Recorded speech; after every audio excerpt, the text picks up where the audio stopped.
Alors trigger warning, hein, protégez-vous parce que là on est parti pour une bonne demi-heure de joyeuseté, hein. On va se lire ce petit papier de Mediapart. Viol sur mineur à Bétarame, les mensonges de Bayrou pour défendre une institution catholique. Des prêtres et des surveillants du pensionnat Notre-Dame de Bétarame près de Pau sont visés par une centaine de plaintes. Malgré l'ampleur du scandale, François Bayrou, qui y a scolarisé ses enfants, jure qu'il ignorait tout.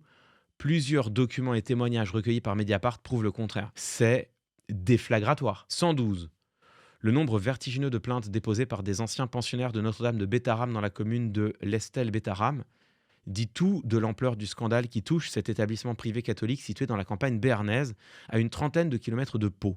Depuis octobre 2023 et la création d'un collectif d'ex-élèves aujourd'hui adultes, les témoignages dénonçant des violences physiques, agressions sexuelles et pédocriminelles commises par des prêtres et des surveillants, ou même entre résidents, s'accumulent sur le bureau du procureur de la République. Les récits portent sur une période qui s'étale des années 50 pour les faits les plus anciens jusqu'aux années 2010. Alain Esquer, ancien élève à l'origine du recueil des plaintes, évoque des violences physiques et surtout beaucoup d'attouchements sexuels sur des enfants de 8 à 13 ans. Quelle horreur. Face à ce scandale, l'une des affaires de violences sexuelles les plus importantes en France, le silence du Premier ministre interroge.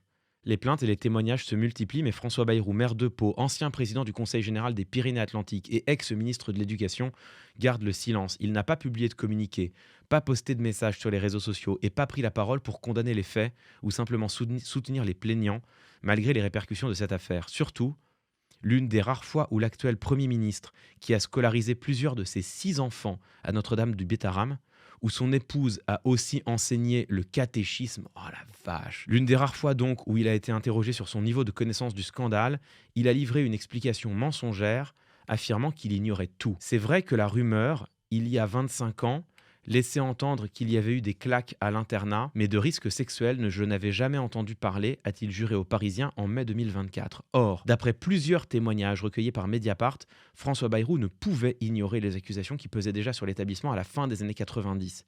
Il a même rencontré le juge saisi d'une affaire de violence sexuelle en 98. Des parents d'élèves et une enseignante disent aussi l'avoir alerté à au moins 3 reprises. 2 ans plus tôt, en 96 donc, il s'était aussi rendu en tant que ministre de l'Éducation dans les locaux de Bétarame pour soutenir l'établissement à la suite de la plainte d'un parent d'élève. Mais c'est... Il y a une plainte d'un parent d'élève qui alerte sur des faits de pédocriminalité, de viol et de violence sur mineurs dans l'établissement Notre-Dame de Bétarame où il scolarise ses enfants et où sa femme enseigne. Et lui, en tant que ministre de l'Éducation, il se rend en effet dans l'établissement, mais pour le soutenir. Invité à réagir à ces informations, le locataire de Matignon n'a pas souhaité nous répondre. En 96, Notre-Dame de Bétarame connaît sa première affaire judiciaire. Un surveillant général est condamné en juin de cette année-là pour avoir violemment frappé un élève de 14 ans, lui laissant des séquelles à vie. À l'époque, l'affaire fait grand bruit. Elle donne lieu à des articles de presse et des reportages, y compris au niveau national. Des comités de soutien à Bétarame sont créés en Béarn, mais aussi à Paris, avec les anciens élèves Jean-Charles de Castelbajac ou le député Michel Péricard, par exemple. À Pau, plusieurs avocats importants du barreau font bloc autour de Serge Legrand, l'avocat de Bétarame, que François Bayrou connaissait bien.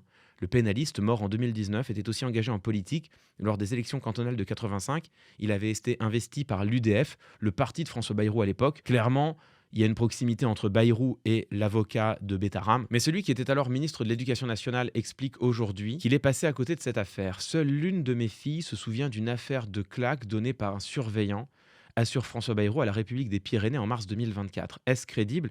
Impossible. Mon fils était dans la même classe que le sien.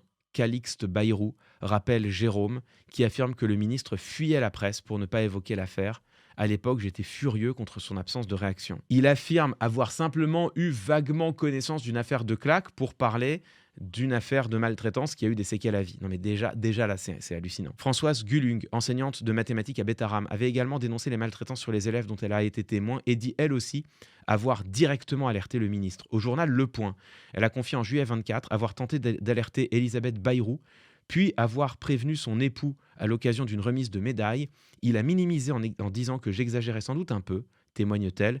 Je sais que l'infirmière de l'école lui a aussi écrit des courriers. C'est incroyable. Jamais personne ne m'a alerté sur ce sujet, du moins dans mon souvenir. Mais quel menteur, dément à nouveau François Bayrou dans l'hebdomadaire. Vous imaginez bien que si quelqu'un m'avait indiqué des faits de cet ordre, jamais mes enfants n'y auraient été scolarisés. Le François Bayrou contemporain est démenti par Le François Bayrou de 96, c'est terrible. Un mois après le dépôt de la plainte pour des violences physiques sur le fils de Jérôme, tandis que le scandale avait mis la région en ébullition, le ministre de l'Éducation s'était même rendu à Notre-Dame de Bétharram pour apporter son soutien à l'établissement. Ah bah voilà, à l'occasion de la réception de travaux de toiture, révèlent les archives du quotidien Sud-Ouest. Nombreux sont les Béarnais qui ont ressenti ces attaques contre Bétharram avec un sentiment douloureux et un sentiment d'injustice, dit-il dans le journal. Puis il ajoute: toutes les informations que le ministre pouvait demander, il les a demandées.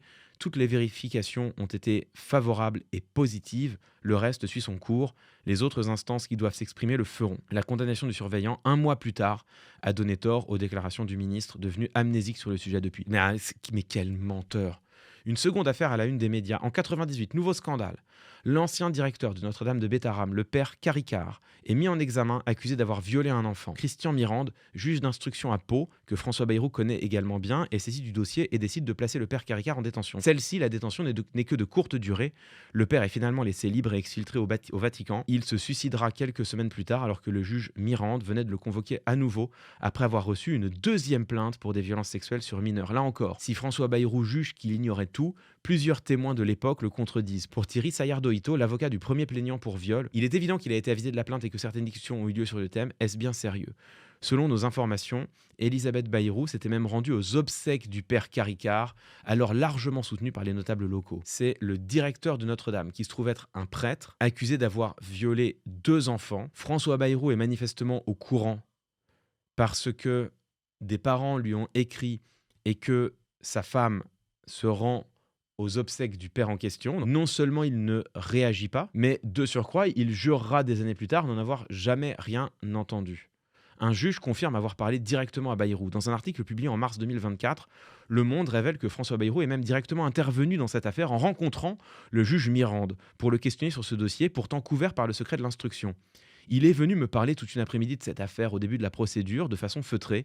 Il n'arrivait pas à croire que Caricart ait pu avoir un tel comportement déviant, témoigne le juge. Auprès de la République des Pyrénées, le magistrat évoque aussi le climat tendu qui pesait sur lui et l'attitude du député EDF des Pyrénées-Atlantiques d'alors. Je sentais qu'il ne fallait pas que je m'attarde sur ce dossier. François Bayrou a fait la démarche de venir me voir lorsque le prêtre était en détention. Il s'inquiétait pour son fils alors scolarisé à Bétharram. Il disait qu'il ne pouvait pas croire que le père Caricart avait fait ce qu'on lui reprochait. François Bayrou dément catégoriquement. Je ne connaissais pas le père Caricart, si ce n'est peut-être de vue. Jamais je n'étais au courant de cette histoire à ce moment-là. Jamais je n'ai entendu parler des accusations de viol. Interrogé par Mediapart, le juge Mirande maintient pourtant toutes ces affirmations. Je ne comprends pas pourquoi il dément aujourd'hui. On se connaît, on a même été voisins, témoigne le juge. Notre rencontre de l'époque ne portait pas sur autre chose. C'était spécifiquement sur ce dossier, notamment parce que l'un de ses enfants était scolarisé à Notre-Dame de Bétharram. Des années plus tard, le juge raconte avoir revu François Bayrou à l'occasion de l'inauguration d'une église. Il était présent avec l'évêque et lorsqu'ils sont venus me saluer, François Bayrou a lancé « Voilà un homme dans les mains de qui il ne faut pas tomber ». Questionné sur tous ces éléments, François Bayrou refuse de s'exprimer. Il a tout de même changé de version dans la presse et reconnaît derrière avoir rencontré le juge, mais minimise.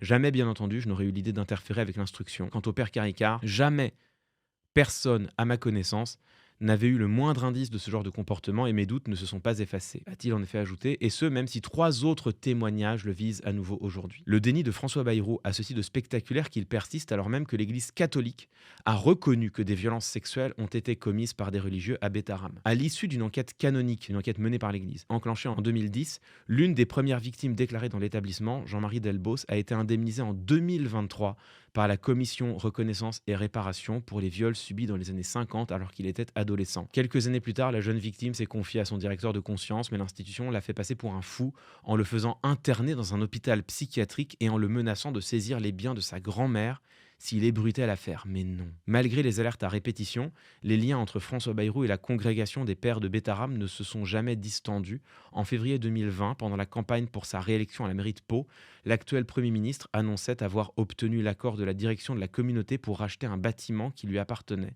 en vue d'y développer une maison municipale, notamment pour l'accueil des femmes en danger. L'acquisition a été réalisée dès l'été suivant pour 1,1 million d'euros, suscitant l'enthousiasme du premier magistrat de la ville. Ce sera un lieu de beauté, de calme et de solidarité. Écoutez,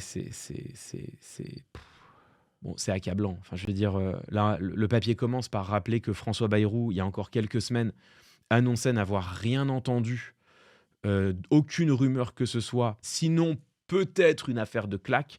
Ça, c'est ce que disait François Bayrou il y a encore quelques semaines. Et là, on voit que il avait connaissance de tout le dossier. C'est un baron local, François Bayrou, qui, à la fois en tant que ministre de l'Éducation nationale, puis en tant que maire de Pau, en tant qu'élu des Pyrénées-Atlantiques, et aujourd'hui en tant que Premier ministre, c'est un baron local et un homme politique de premier plan à l'échelle nationale qui a couvert une affaire de violence et de crimes pédophiles commis dans cette institution dont il est proche, puisqu'on répète qu'il y a mis ses enfants. Alors là, d'ailleurs, il y a une vraie question. À quel moment tu laisses tes gamins dans un tel établissement si tu as eu vent de tels méfaits? C'est là où c'est difficilement compréhensible. Un établissement où travaille par ailleurs sa femme. Et il est aujourd'hui Premier ministre, et en tant que Premier ministre, quand on lui demande s'il en a entendu parler, il continue de prétendre, en mentant, que ce n'est pas le cas. C'est une affaire d'État, les amis. C'est un homme qui a été en permanence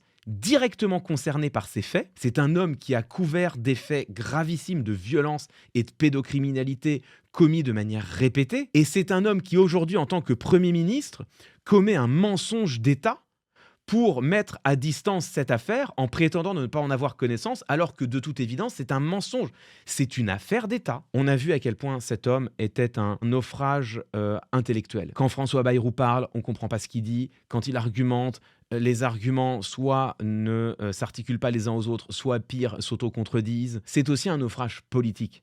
François Bayrou, c'est l'homme qui, en employant l'expression submersion migratoire, a validé absolument le cœur des thèses du Rassemblement national. François Bayrou, c'est un homme qui a participé à une responsabilité majeure dans le pont qui est en train d'être construit pour permettre au Rassemblement national d'accéder au pouvoir. Il a une responsabilité directe. Et là, maintenant, c'est un homme qui est une faillite morale. Enfin, c'est un naufrage moral. Cet homme a couvert des faits absolument dramatiques, je le répète, de violences sur mineurs et de pédocriminalité commis dans cette institution avec laquelle il a des liens. Et cet homme, aujourd'hui, ment les yeux dans les yeux, prétendant ne jamais en avoir connaissance. C'est une faillite morale absolue. Et cet homme est à la tête de l'État. Cet homme est Premier ministre. Et on découvre cette affaire en lisant un papier publié sur Mediapart. À quel moment ça, c'est pas les gros titres de toutes les chaînes info?